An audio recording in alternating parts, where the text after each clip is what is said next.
ఇంకొకటి అది కూడా ఏంటంటే చాలా మంది లక్షలు సంపాదించి కూడా పిల్లలు తల్లిదండ్రులు అవును అసలు వాళ్ళకి మీరు ఏం చెప్తారు? రైతులు కావచ్చు, రైతుగా అంత చేసిన తర్వాత చాలా మంది అలాంటి పిల్లలకు మీరు అలాంటి వాళ్ళకు పుట్టినటువంటి సంతానము బుద్ధి చెప్తుంది. ఏం చెప్తుంది అంటే ఫ్యామిలీ చెప్తారు, ₹1,00,000 ఉద్యోగం చేస్తారు కదా, ₹1,00,000 ఇంటికి చేయకపోతే పెళ్ళాం బువ్వ పెట్టారు. ఇక ముందు పిల్లలంతా కూడా అధికంగా సంపాదించి అన్యాయంగా సంపాదిస్తే వాళ్ళ పిల్లలంతా రోడ్ల మీద పడి బతికేటప్పుడు తతిమ వాళ్ళు చూసి సంతోషపడతారు. కొడుక నువ్వు లక్షలు అంతా కూడా దోసుకొని తిని నీ తల్లిదండ్రికి బువ్వ పెట్టకపోతే ఇలా నీ ఉన్నటువంటి ఫ్యామిలీ నీ పిల్లలంతా కూడా రోడ్డు మీద పడరాడు. అంత గొప్ప పని జరిగి తీరుతాడు. ఎప్పుడు ఇదే గ్యారంటీ అనుకోవద్దు. నీవు ఇడిచిపెట్టిన అన్నం అన్న తినగలుగుతాడు తల్లి తండ్రి. నీ పిల్లలు ఇడిచిపెట్టిన ఆయనమన్నా తింటాడు. నీకున్నటువంటి ఒక దొర్లు గారినా ఇట్లా తీసి అన్నా తినగలుగుతాడు తల్లిదండ్రి. అనాథాశ్రమంలో ఉంటే ఏం చెప్పుకొని మురవాలి వాడు? అనాథాశ్రమంలో ఉంటాడు వాడు, ఏం చెప్పుకొని మురవాలి? వాడి మనసు ఎక్కడ ఉంటుంది? ఇంటికాడ మనమల మీద, మనమరాళ్ళ మీద, తల్లి మీద, తండ్రి మీద ఉంటుంది. వాడిని గేటు దాటి రానియకపోతుంది. అక్కడ కూర్చుంటే శరీరం ఆడ ఉంది, మనసు ఇంటికాడ ఉంది. మరి ఎంత ఘోరమైనటువంటి మరీ ఎక్కువ చెప్పాలంటే 80% ఉద్యోగస్తులు చదువుకున్న వాళ్ళే అనాథాశ్రమం పెట్టుకున్నారు. ఎవడన్నా విలేజ్లోకి వెళ్ళి పెట్టాడా వాడి చెప్పులు మోస్తా నేను పోయి అందరు వినాలి ఈ మాట. విలేజ్లో కొడుకుడు ఎవడన్నా కూడా పోయి తల్లిదండ్రులు అనాథాశ్రమంలో ఒక పొరపాట్లకి ఇట్లా పెట్టాడా వాడి చెప్పులు మోస్తా. ఇంటికాడ పెట్టు ₹1 బియ్యం ఇస్తున్నాడు, ₹1 బియ్యం పెట్టు, నీ ఇడిసిన అంగి తోడుకొని బతుకుతాడు వాడు ఇంటికాడ. నువ్వు అనాథాశ్రమంలో ఓడితే 10 మంది గుమ్ముగూడి వాని యొక్క సోదంతా చెప్పుకొని ఏడిస్తే నీ పిల్లలకు సుఖం ఎక్కడ ఉంటుంది? నీ భార్య నీకు తిండి ఎట్లా పెడుతుంది? అదో కదా ఈ పాలైపోయింది రాజ్యం.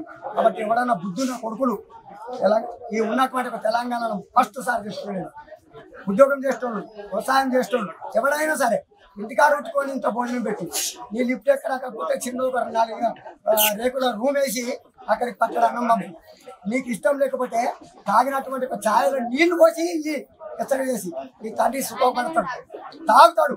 వాడు నా కొడుకు ఛాయ్ ఇచ్చిపోయినా అని చెప్తాడు.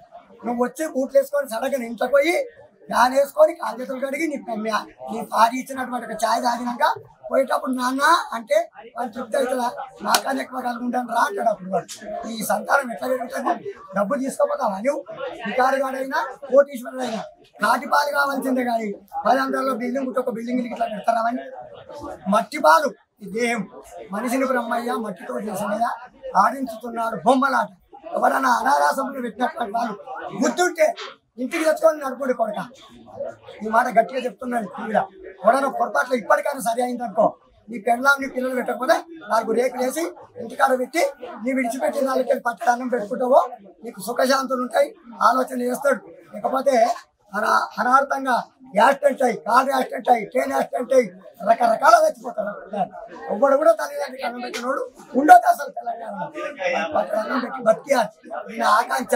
నేను కూడా నాకు ఇంకొకరికి ప్రతి వాళ్ళకి ఏమడైనా సరే అన్నం పెట్టాలి. ఎవడు ఏమిచ్చినా దేహం ఎవడిచ్చాడు? శరీరం. నువ్వు నాకు డబ్బులు ఇస్తావు, బంగారం ఇస్తావు, కానీ శరీరం ఎవడిచ్చాడు?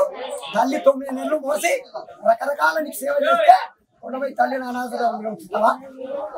దాని కన్నీరు మున్నీరు నీ సంతానం తాగబోతు దిమ్మరులై రోడెక్కి బతుకుతారు కొడుకులంతా.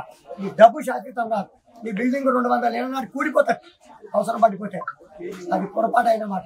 ఇదందరి విని తప్పనిసరిగా తల్లిదండ్రులకు భూమి పెట్టాలని మరి కోరుతున్నాను. వాళ్ళ పాదాలకు నమస్కారం పెడతా. నేను పెద్ద కాదు. ఎవరు తల్లిదండ్రులు ఇంట్లో భోజనం పెట్టారో వాళ్ళ కాళ్ళు కడిగి నెత్తిన పోసుకుంటా. అది సక్రమైనటువంటి ఒక మాట. ధన్యవాదాలు.